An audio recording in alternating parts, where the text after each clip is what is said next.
Alright guys, well, we are at our stage now. We are going to eventually get the rest of the front dress fixed up with the timing cover and everything, but I still got to clean it. But the heads are all cleaned up, ready to rock and roll. Everything's all super nice and clean, super shiny, go. So we're going to get those babies put on. I got our Mr. Gaskets 24,000s steel shim head gaskets to help us keep a little bit more of our compression. If we went with the Felpro blue, which we normally do, they're 54,000s or something like that, 48,000 thickness. So we want to keep a little bit of this compression ratio. And they say not to use, and I'm going to show you, not to use any sealer on these head gaskets, which I figured you would for being as thin as they are. Right there. Do not use any type of glue or sealer on these head gaskets. A special coating used on the gasket are more than adequate to properly seal all fluids and passages.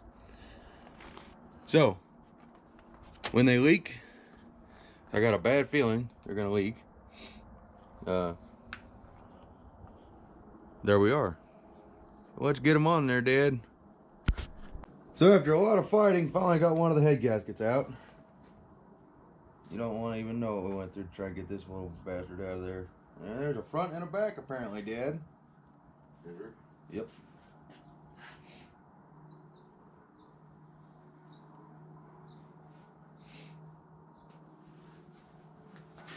That is the difference between a 273 and a 360s bore. See that ring all the way around there? The heads had the same thing because you can't get head gaskets that are specifically for a 273. Another reason why we're going to is really thin shim head gasket style. Try and save as much compression ratio as possible. Here we're just going to go ahead and get this other head gasket slapped on there. You want to make sure it gets fully aligned. Make sure it's clean, especially these ones because they have an adhesive already on them. And as far as setting your head on, try to do it in one fell swoop. Get your dowel pins lined up, and there you go. Introducing Harbor Freight's new Icon Torque Wrench, available for only $99.99. Hoo!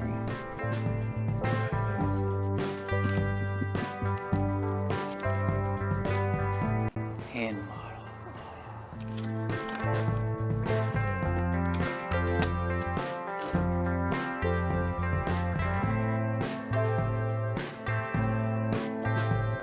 Okay, we get it, Dad. We get it.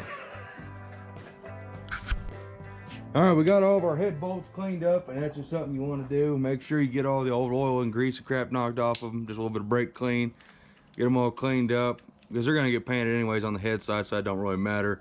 Then you want to put a little bit of oil on the threads to get an accurate torque reading. And what Dad is playing with is our brand new Harbor Freight Special Icon Torque Wrench. No more snap-on digital crap for us. No offense, Michael, but Dad and I both prefer click type. Real man's torque wrench. So we're going to get all these bolts oiled up and get these heads slapped on her. So now Dad and I are going to get all these head bolts put in, and we're just going to get them finger tight, just a little snug with the speed wrench there you can see me doing. Every head bolt's got a little dabble of oil on the end of the threads. I know when I said we cleaned them all first, and we want to get all the old oil, put fresh oil on them. It's not very much, just so we can get an accurate torque rating. So yeah, it's pretty simple. You know, you just run them all in and don't get stupid carried away with it. Just a nice look at the cylinder head, everything on there. Man, does it look good. I am very happy with how everything has turned out so far.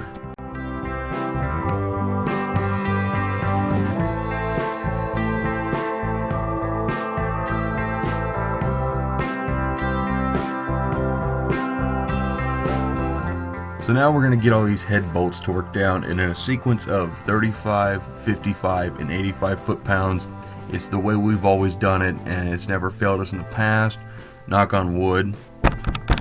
Yeah, so we got our torque spec reference sheet there, so we know we torque these down in sequence. There is a sequence to it. Make sure you look that up, because you don't want to just put them down willy-nilly. And that's pretty much what we're doing. I'm going to go ahead and say, going from Hemis and big block wedges to the small block, it's kind of different, and I like different. It's pretty cool.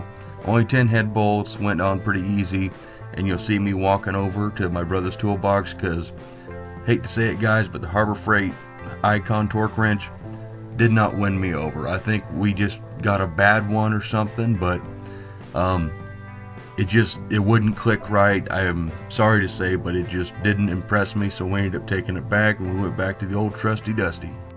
And here in a little bit, you're gonna see me rant and rave just a little bit. I apologize. So I'll just recap what happened. I watched a few videos on YouTube, and they were saying this Harbor Freight Icon torque wrench blows Snap-on out of the water. So we went up, bought one of these. It was $100, and I'm not a fan of it, to be honest. There must have been 5 different head bolts where it never clicked on.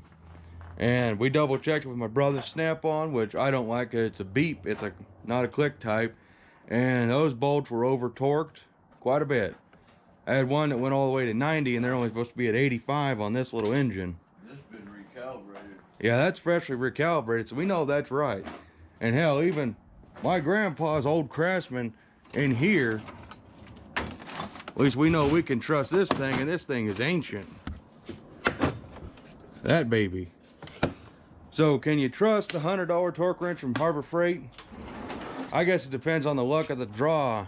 I think that thing's gonna go back where it came from, and we're gonna buy ourselves an older torque wrench, a Snap-on, to get it recalibrated, because I don't like that thing.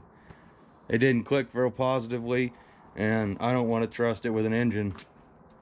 So really nice box, really nice torque wrench, but it could be as nice as it wants, but unless it don't work, it ain't worth buying. All right, now we're gonna get these rocker arms and push rods assembled in there, which is way ahead of schedule, because we should have the front dress done on it, but I ain't had time to clean that up yet, so we're not gonna worry about it. We're just gonna get the rocker arms and everything installed, just because that's the way we rule. That's the way we rock it. Here I'm just putting a little bit of engine assembly lube on each of the tips of the valves, that way when the rocker arm's on it, it's not just the cast iron adjustable rocker on the steel of the valve. Always have lubrication between each metal and metal part. Alright, Dad, you can throw all the push rods in. No, not like that. Don't actually javelin them in. You should. Yeah. What the fuck? Gotta watch where you're putting your hand. I guess so. It sure would have been funny to see Dad launch all those push rods down in the lifters, but avast, we can't do that. So we're going to continue with putting lube on everything. We ran into a slight issue with putting our rocker arms on. We kind of messed up and had them all kind of set what we thought would be right, but it wasn't, so we kind of fought with it. But we got blue Loctite down each of the bolt holes holding the rockers down, and here you're pretty much seeing the same old crap, you know, getting everything adjusted, getting everything done, and you'll see at the end us setting the rockers. Alright guys, we don't have a whole lot of battery. We got pretty much every battery's dead for some reason, and we are just adjusting our valves, hopefully getting them set just right. So enjoy what you can. I'd love to do a little narration part right here where I explain to you how you adjust your rockers, but unfortunately my camera had other ideas and it decided to take a vacation. So you stay tuned here in a little bit. I will explain that on camera. What do you think, Dad? I'd say boogie boogie on. Boogie boogie on? Boogie boogie on. So guys, we finally got all the valves adjusted. I apologize about the battery dying. I thought we had fresh batteries, but we didn't. Luck of the draw, kind of sucks. But we got them all adjusted, and I tell you what, this little booger, just an absolute booger to get done. Trying to get the screen just right. There we go. So when you're adjusting your valves, say you want to adjust your intake valve, you wait until the cam comes up, till exhaust valve starts to open, about halfway, then you adjust this, and vice versa. You want to adjust your exhaust, wait until the intake lobe on that cylinder is coming up on the cam, and you can adjust it. And this cam is set at 18 thousandths cold, so she's all set up now. And she got pretty good compression. She makes some cool sounds. Dad got her on #1 where he wants her. So I think we're pretty good. The heads are torqued down, bolted on. Still don't like that Icon torque wrench. We didn't use it for the rest of this. We just went ahead and used my brother's Snap-on because we don't trust the damn thing, which really sucks.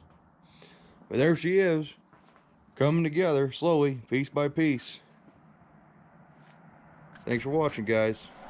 I just wanted to thank you guys before I finished editing this video for watching this series so far. I apologize, the video clips have been really short, but trying to keep them short and sweet, keep all the parts matched together, and I hope you are enjoying the build of the engine. It should be done here pretty soon. You guys will get plenty of content. Of course, once the engine's done, then we'll move on to the car, and it's going to be an absolute blast, at least I hope so. Anyways guys, thanks for watching the video, and I hope to see you in the next one. Bye.